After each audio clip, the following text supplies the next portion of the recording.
If we're going to follow Jesus, I think we need to understand that the sacred secular divide that we oftentimes establish is not a real thing. Like, all of my life belongs to Jesus, right? If I have breath in my lungs, that's a gift from him, right? The scriptures say plainly and clearly, every good gift comes from God. So number one, do we believe that?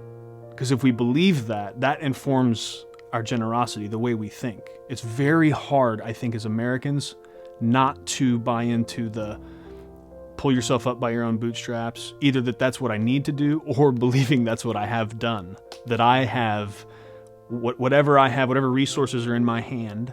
This is the result of the sweat of my brow and my work and my intelligence, my planning.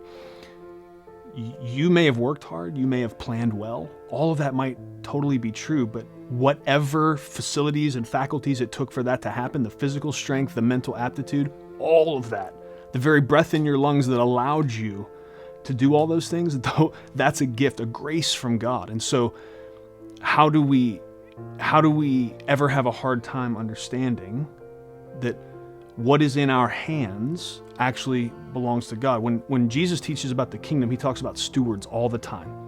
It's a stewardship issue. It's to understand this reality. I don't have any money. You don't have any money. That's God's money.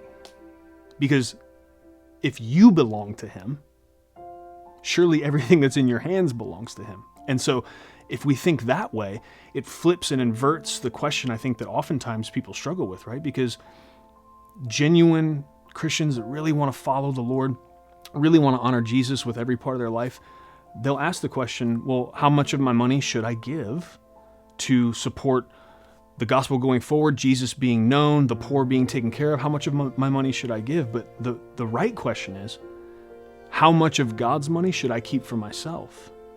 Right? It's famously known that John Deere gave 90% of his income and lived off 10%. Now, I can't do that today, but man, what a sweet goal. When I look at the scriptures, when I look at the New Testament, generosity as a base motivation for the way I live is all through the scriptures, and it always flows out of what Jesus has done, right? If it wasn't for Jesus, we couldn't talk like this. This would be crazy. But Jesus came and gave everything. He went first. He gave the most. Jesus gave till it hurt a lot.